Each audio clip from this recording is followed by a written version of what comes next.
শুভেন্দু যেরকম গিরগিটি, ঘন্টায় ঘন্টায় রং পাল্টায়, হরিমোহনও এরকম গিরগিটি। অবৈধ কার্যকলাপ চ্যানেল দ্বারা প্রদত্ত সমস্ত সামগ্রী শুধুমাত্র শিক্ষামূলক উদ্দেশ্যে তৈরি। সমস্ত বক্তব্যের জন্য চ্যানেল দায়ী নয়। লাইক, শেয়ার, ফলো করুন ফেসবুকে rgm.news ও সাবস্ক্রাইব করুন আমাদের ইউটিউব চ্যানেল rgm নিউজ। সঠিক খবর সবার আগে দেখতে সঙ্গে থাকুন। সুপ্রিয় দর্শকরা, আপনারা এই মুহূর্তে দেখতে পাচ্ছেন আমরা rgm নিউজের পক্ষ থেকে একটি বাড়িতে এসে উপস্থিত হয়েছি, যেখানে সোশ্যাল মিডিয়ার মাধ্যমে যে আমাদের এখানে যিনি বসে আছে, যার বাড়িতে এসেছি, সুফিয়া নওয়াজ, ওনাকে বিরক্তকর কিছু কমেন্ট করছে। তো সেই কমেন্টের ব্যাপারে আমরা সরাসরি ওনার মুখ থেকে জেনে নেব যে ব্যাপারটা কী এবং কেন বা কমেন্ট করছে বা কারা করছে, সরাসরি আমরা ওনার কাছ থেকে জেনে নেব। তো কিছুদিন আগে একটি রবীন্দ্রনগর থানার অঞ্চলে বা থানার পাশেই বলতে গেলে চলে, সেখানে একটি চাঞ্চল্যকর ঘটনা ঘটে গেছে। বিষয়টা কি, কেন আপনাকে কাউন্টিং করছে বা কেন আপনাকে এরকম হেনস্থা করছে, কারা করছে? অ্যাকচুয়ালি হরিমোহন সিং যে ফটকে থাকে, সে তার নাম একটা ঝামেলায় উঠে আসে, যেটা ফটক কেন মেটিয়ারপুজবাসী কোনোদিন দেখেনি। আমরা একে অপরের সঙ্গে পরিপূরকভাবে কিন্তু দিনের পর দিন বাস করে আসছি। আপনারা সবাই জানবেন যে মেটিয়াপুজ হচ্ছে আমাদের দর্জি শিল্পের পীঠস্থান ভারতের মধ্যে, যেখানে উৎপন্ন হওয়া পোশাক সমস্ত ভারতবাসী পরে। ভারতবর্ষে কেউ মেটিয়াপুর চেনে না যারা বস্ত্র ব্যবসায়ী, সেরকম কোনো মানুষ নেই। তো প্রতি শনিবার রবিবার হাটে কিন্তু আমাদের ভারতবর্ষের বিভিন্ন রাজ্য থেকে কাস্টমাররা আসেন। এখানে মুসলিম দোকানে তারা দোকান ভাড়া নিয়ে ব্যবসা করে, সেই দোকানে তারা মূর্তি পুজো করে। সেই মূর্তি পুজো ছোট থেকে আমি দেখে আসছি। তো এইখানে এত একটা সৌহার্দ্যপূর্ণ পরিবেশ, এটাকে পুরোপুরি আমি তো বলবো হরিমোহন সিং, রাহুল সিং এবং কিছু নন বেঙ্গলি যারা গুটখাখোর বলি আমি, যাদের বাইরে থেকে এসে বাংলাকে অশান্ত করার জন্য। রিসেন্ট আমরা দেখেছি অগ্নিমিত্র পল এসেছিলেন, উনি কি ধান্দায় এসেছিলেন যে আমি জানি না, তবে আমি শুনেছি অগ্নিমিত্রা পলের সাথে ওদের কারুর একটা বিশেষ মিটিং হয়েছিল, গোপন মিটিং, যার ফলে সেখানে এক গরিব ফল বিক্রেতা বসতো। সেই গরিব ফল বিক্রেতা বসতো পিডব্লিউডি জায়গায়, বসতো সরকারি জায়গায় বসতো, কারুর বাপের জায়গা না। হরিমোহন সিংয়েরও বাপের জায়গা না, রাহুল সিংয়েরও বাপের জায়গা না। তো সে যখন ঈদের সময় বাড়ি যায়, সেখানে কয়েকটা স্ট্রাকচার তৈরি করা হয় এবং সেখানে বিভিন্ন রকম গাছ থাকে, তার সঙ্গে তুলসী গাছ একটা রেখে দেয়, ইচ্ছা করে শয়তানি করার জন্য রেখে দেয়। তুলসী গাছটা হচ্ছে আমাদের ফাঁদ। আমরা যেরকম ইঁদুর কলে ইঁদুর ধরি, তুলসী গাছটা হচ্ছে এরকম মুসলিমদের সঙ্গে দাঙ্গা বাঁধানোর ফাঁদ। যে তুলসী গাছ দেখে নয় সে বসবে না, মন্দিরের সামনে থেকে সরে যাবে, আর নয় তুলসী গাছটায় হাত দিলেই দাঙ্গা বাঁধাবো। এটা পুরো প্রি প্ল্যান পরিকল্পনা মাফিক বাঁধানো হয়েছে শান্ত মেটিয়াপুজকে 2026 ভোটের আগে অশান্ত করার জন্য। এই যে আমাদের মেটিয়াপুজ, আমাদের প্রিয় নেতা অভিষেক বন্দ্যোপাধ্যায়ের দুর্গ, সেই দুর্গ থেকে আমাদের টিএমসির যে ভোট কাটার জন্য এবং নন বেঙ্গলি আধিপত্য বজায় রাখার জন্য যে চক্রান্ত, সেই চক্রান্তের সরাসরি উস্কানিদাতা হচ্ছে স্বয়ং শুভেন্দু অধিকারী, সুকান্ত মজুমদার। সুকান্ত মজুমদার নাকি একজন প্রফেসর, তিনি ওপেন বলছেন কি আমি অস্ত্র রাখি, তোমরা অস্ত্র রাখো। এটা তৈরি করার কারিগর হচ্ছে সম্পূর্ণভাবে আরএসএস বিজেপি। এবং 2014 সাল থেকে এই ট্রেন্ড চলে আসছে, কখনো কার ফ্রিজে উঁকি মেরে গরুর গোশ আছে একে মেরে ফেলো। আমাদের সংবিধানে কি লেখা আছে গরুর গোশ থাকলেই মেরে ফেলতে হবে?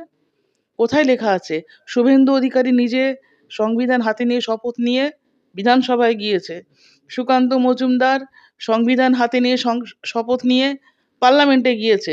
তারা নিজেরা সংবিধান মানছে না, সংবিধান ভারতীয় সংবিধান মানবে না, তাদের পাকিস্তানে যাওয়া উচিত। শুভেন্দু অধিকারী পাকিস্তানে যাওয়া উচিত, সুকান্ত মজুমদারের পাকিস্তানে যাওয়া উচিত, কারণ ওরা ভারতীয় সংবিধানই মানছে না, যেটা আমাদের মূল কথা। প্রত্যেক ধর্মাবলম্বী লোকেদের খাওয়ার অধিকার রয়েছে, ধর্মাচরণের অধিকার রয়েছে, বাসস্থানের অধিকার রয়েছে, জীবিকার অধিকার রয়েছে। ওরা কত বড় লাট সাহেব যে মুসলমানদের প্রতিটা অধিকার কেড়ে নিতে চায়। হরিমোহন সিংয়ের হ্যাঁ। ভাইপো আছে। কি সমস্যা, কি তারা বলছে? অ্যাকচুয়ালি আমি কিন্তু প্রথম দিন থেকে হরিমোহন সিংকে সন্দেহ করেছি, কারণ ওর সাথে আমার একটা ঈদের আগে আর্গুমেন্টস হয়েছিল। সেখানে শুভেন্দুর কথা হচ্ছে হিন্দু হিন্দু ভাই ভাই।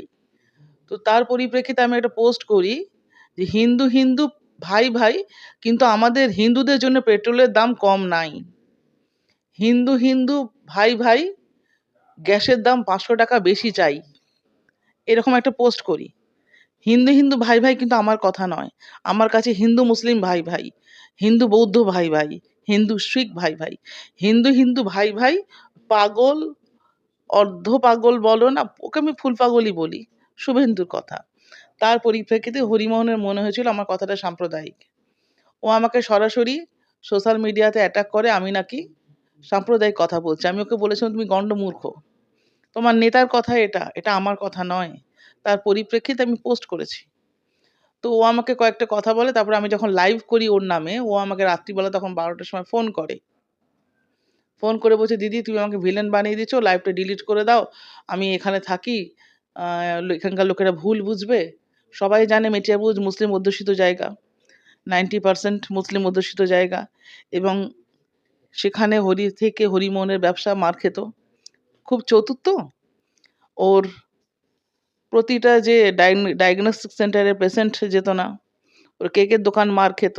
ও মুসলিম অধ্যুষিত জায়গায়, আমি এটা বলতে বাধ্য হচ্ছি, এটা আমি কিন্তু কোনো সাম্প্রদায়িক অ্যাঙ্গেল থেকে বলছি না, বাস্তবটা তুলে ধরছি। মুসলিমদের টাকায় আমার সংসার চলবে, মুসলিমদের টাকায় আমার ঘরবাড়ি হবে, মুসলিমদের টাকায় আমার গাড়ি হবে, কিন্তু ওরা মুসলিম আমি হিন্দু। পিডব্লিউডি জায়গায় যদি কোনো ফলওয়ালা বসে, সেটা তুলে দেবার হরিমোহনকে। ঢিলছোড়া দূরত্বে থানা, রবীন্দ্রনগর থানা। রবীন্দ্রনগর থানা নিশ্চয়ই দেখেছে যখন স্ট্রাকচার তৈরি করা হচ্ছিল, কেন তখন স্টেপ নেয়নি? প্রথম কথা, প্রথমের দিকে যদি রবীন্দ্রনগর থানা ইনিশিয়েটিভ নিত এই ঘটনা সম্পর্কে, কিংবা যখন আমি শুনেছি ওনাকে জয় শ্রীরাম বলানো হয়েছে, এটা আমার শোনা ঘটনা, সবই তো আমার শোনা ঘটনা, নিশ্চয়ই কেউ অত মিথ্যে কথা বলবে না। বিহারিরা যা করতেও পারে, বিহারি নন বেঙ্গলিরা, কারণ ওরা এসে আজকে আমাদের বাংলাটাকে ছারখার করে দিচ্ছে। বাঙালির ওরা রুজি রোজগার অর্ধেক কেড়ে নিচ্ছে। আজকে হরিমোহন যেটা করছে, এটা তো একটা বাঙালি ছেলেও করতে পারতো, হিন্দু হোক মুসলিম হোক। ও তো, এটা ওর কর্মভূমি। আমাদের এটা জন্মভূমি।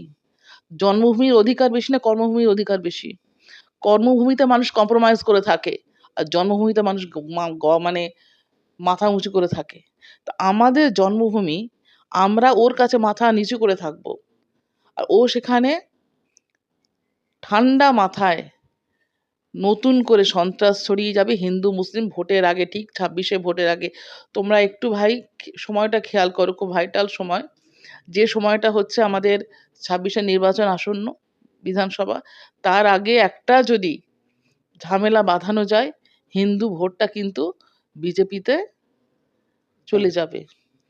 এটা হচ্ছে পুরোপুরি প্রি প্ল্যান, এবং এটার প্ল্যান করেছে অগ্নিমিত্রা পল, আবার বলবো শুভেন্দু, সুকান্ত মজুমদার। আচ্ছা, যারা আপনাকে দেখুন, অভিষেক বন্দ্যোপাধ্যায়ের নাম সবাই নিজের আত্মরক্ষার জন্য নিতে পারে, তাই না? উনি এমন একটা জায়গায় রয়েছে, ওনার নামটা আত্মরক্ষার জন্য নিচ্ছে উনি। এখন দেখাচ্ছে ও সর্বঘটায় কাঁঠালি কালা, নিজেকে প্রমাণ করতে চাইছে, কিন্তু নিজের কথাতেও নিজে ফাঁসছে। অ্যাকচুয়ালি ও নিজেই জানে না ও কি। আর আমি 100% শিওর অভিষেক বন্দ্যোপাধ্যায় ওনার এই মুহূর্তে ওনার সাথে কোনো সম্পর্ক নেই। আচ্ছা, আপনি যে হরিমোহন সিং এর নামটা বলছেন, সে অ্যাকচুয়ালি কে, মানে তার পরিচয়টা কি? হরিমোহন সিংয়ের অ্যাকচুয়ালি বহুরূপী। ঠিক শুভেন্দু যেরকম গিরগিটি, ঘন্টায় ঘন্টায় রং পাল্টায়, হরিমোহনও এরকম গিরগিটি। আচ্ছা, উনি কি কোনো রাজনৈতিক দলের সঙ্গে যুক্ত? এই মুহূর্তে আর কার সাথে যুক্ত জানি না, কিন্তু টিএমসির সঙ্গে উনি যুক্ত নয়। 20 সাল থেকে উনি টিএমসির সঙ্গে কোনো মতেই যুক্ত নয়। উনি এখন যত নেতারই নাম নিক না কেন, সে ওনার দহরম মহরম খাওয়া দাওয়া পার্টি চলতে পারে, আমার কিছু যায় আসে না। উনি তৃণমূলের কোনো পদে নেই। উনি তৃণমূলে শুধু পদে নেই না, আজ পর্যন্ত ওনার প্রোফাইলে সোশ্যাল মিডিয়ায় তৃণমূলকে নিয়ে একটা পোস্ট নেই, অভিষেক বন্দ্যোপাধ্যায়কে নিয়ে একটা পোস্ট নেই, মমতা বন্দ্যোপাধ্যায়কে নিয়ে একটা পোস্ট নেই। সে কি করে, কোন স্পর্ধায় অভিষেক বন্দ্যোপাধ্যায়ের নাম মুখে নেয়? রইল বাকি আর যাদের নাম বলেছে তারা কিন্তু প্রত্যেকে ইন্ডিভিজুয়াল, তারা বলতে পারবে তাদের সাথে কতটা ভালো সম্পর্ক। আমার সাথে কিন্তু বিশেষ কাউন্সিলরদের খুব একটা কারোর ভালো সম্পর্ক নেই। তবে এটা ঠিক যে তৃণমূল দলে এমন কিছু কাউন্সিলর আছে, এমন কিছু নেতা আছে যারা নিজের স্বার্থে দলটাকে ব্যবহার করে, অনেক সময় উচ্চ নেতৃত্বের নাম নেয়। আমরা এর আগেও প্রমাণ পেয়েছি কয়েকজন কাউন্সিলর অন্যায় করে উচ্চ নেতৃত্বের নাম দিয়ে নিজেকে আত্মরক্ষা করছে। আত্মরক্ষার জন্য আমি যে কোনো নাম নিতে পারি। আমি ধরো এখন তোমাকে বললাম বাইট দিতে দিতে যে আমাকে মমতা বন্দ্যোপাধ্যায় এটা শিখিয়ে দিয়েছে, আমাকে অভিষেক বন্দ্যোপাধ্যায় এটা শিখিয়ে দিয়েছে, সেটা প্রচার হয়ে যাবে, কিন্তু সেটা কতটা বাস্তব আমরা কি জানি? হরিমোহন সিং কত বড় লাট সাহেব, তার সাথে অভিষেক বন্দ্যোপাধ্যায় সম্পর্ক রেখে চলবে? অভিষেক বন্দ্যোপাধ্যায় তো দূরের কথা, ওয়ার্ডে কটা ভোট হরিমোহন দেয়? অভিষেক বন্দ্যোপাধ্যায়কে তো ভোট দেবে, মানে ভোটের যে বন্দ্যোপাধ্যায়কে তো লিড দেবে আমাদের এমএলএ সাহেব। তাহলে লিড মেটিয়াপুর থেকে এবার যথেষ্ট ভালো হয়েছে। সেখানে তো হরিমোহন সিংয়ের কোনো কৃতিত্বই নেই। রইল বাকি বিধানসভা, ও খালেক মোল্লাকে লিড দেবার কে? ওর কি অকাত আছে? ওর ওয়ার্ডে এবারে তৃণমূল হেরেছে 7 নম্বরে, ওর একটা ওয়ার্ড জেতানোর অকাত নেই। ও অভিষেক বন্দ্যোপাধ্যায়ের নাম করে কি করে, কোন স্পর্ধায়? ওয়ার্ডে কটা লিড দিয়েছে তৃণমূলকে? ওর ওয়ার্ডে বিজেপি হেরেছে, তৃণমূল হেরেছে। ওর ওয়ার্ডে তৃণমূল হেরেছে, বিজেপি জিতেছে। ওর আর একটা সাঙ্গপাঙ্গ আছে 1 নম্বর ওয়ার্ড, সেখানেও বিজেপি জিতেছে, তৃণমূল হেরেছে। তো আমি এটা দলের কাছে অনুরোধ করব যে এবার থেকে যখন আপনার প্রার্থী নির্বাচন করবেন, একটু ভেবেচিন্তে করবেন, যে শুধুমাত্র মুখ দেখে না, আমার সঙ্গে তোমার সম্পর্ক ভালো মানে তুমিই প্রার্থী হবার একমাত্র যোগ্য, এটা নয়। দলটাকে কে এগিয়ে নিয়ে যেতে পারে, দলটা যাতে রাজ্যে স্টেবল হয়। আমি 5 বছরের জন্য দল চালানোর জন্য আসিনি, 5 বছরের জন্য ওয়েস্ট বেঙ্গল শাসন করার জন্য আসিনি। আমি যদি দীর্ঘমেয়াদী একটা পরিকল্পনা থাকে, আমি 40 বছর ধরে থাকবো, সেক্ষেত্রে ক্যান্ডিডেট বাছার ক্ষেত্রে বিশেষ করে আমাদের তৃণমূল উচ্চ নেতৃত্বের অবশ্যই প্রার্থীর পাস্ট কিংবা প্রার্থীর যোগ্যতা, প্রার্থীর মেন্টালিটি সমস্ত কিছু পরীক্ষা করে ক্যান্ডিডেট করা উচিত। হরিমোহন সিং নিজেকে কত বড় নেতা ভাবে যে আমি একটা জেলার সহসভাপতি, যেটা দল দিয়েছে আমাকে, ওর মতো একটা ফুট কড়াইয়ের বিরুদ্ধে চক্রান্ত করতে যাবো? ওকে ও তো 2 আনার নকুল দানা, 2 পয়সার ধনেপাতা। ওর বিরুদ্ধে চক্রান্ত করতে হয় না, ও নিজের ফাঁদে নিজে পড়েছে।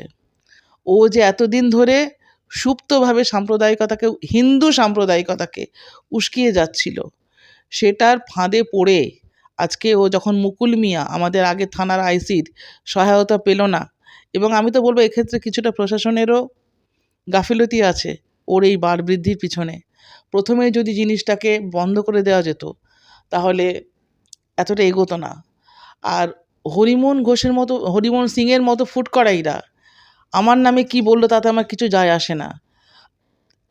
এর থেকে প্রমাণ হয় কি যে হরিমোহন সিং ভুল করেছে, এখন আমাকে আশ্রয় করে বাঁচতে চাইছে। ওর কাছে কে ভালো কে খারাপ আমি জানি না, আমি ওর কাছে ভালো হতেও চাই না।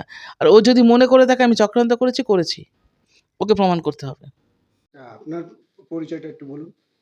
আমার পরিচয়, আমি একজন তৃণমূল কর্মী। প্রথমত এইটাই আমার পরিচয়। আমি কখনো নিজেকে নেত্রী ভাবি না, আর নেত্রী হতে চাই না। পদ আদ আছে, কাল নেই, কিন্তু আমি তৃণমূল করলে সারা জীবনই করতে পারি। শুভ নামটা? আমার নাম হচ্ছে সোফিয়া নাওয়াজ। আমি বর্তমানে দক্ষিণ 24 পরগনার ডায়মন্ড হারবার আর যাদবপুর সাংগঠনিক জেলার মহিলা ভাইস প্রেসিডেন্ট। এখন আপনার বাড়ি, অফিস এবং দোকানকে সুরক্ষিত রাখুন টোটাল সিকিউরিটি সলিউশনের সাথে। আমরা বিভিন্ন নামি দামি ব্র্যান্ডের সিসিটিভি ও সিসিটিভি সংক্রান্ত যাবতীয় অ্যাক্সেসরিজ বিক্রয় করার পাশাপাশি সার্ভিসও প্রোভাইড করে থাকি। টোটাল সিকিউরিটি সলিউশন একটি নির্ভরযোগ্য প্রতিষ্ঠান যা 24/7 সার্ভিস প্রোভাইড করে থাকে। তাছাড়া এই প্রতিষ্ঠান দীর্ঘদিন ধরে যত্ন সহকারে দোকান, বাড়ি, কারখানা, school, nursing home, hotel, restaurant, শোরুমগুলিতে পরিষেবা দিয়ে চলেছে। আমাদের এখানে প্রশিক্ষণপ্রাপ্ত টেকনিশিয়ান দ্বারা কাজ করানো হয়। আমাদের ঠিকানা গার্ডেন রিচ, মেটিয়া ব্রুজ, কলকাতা 700024। বিশদে জানতে যোগাযোগ করুন 7003047447 এই নম্বরে।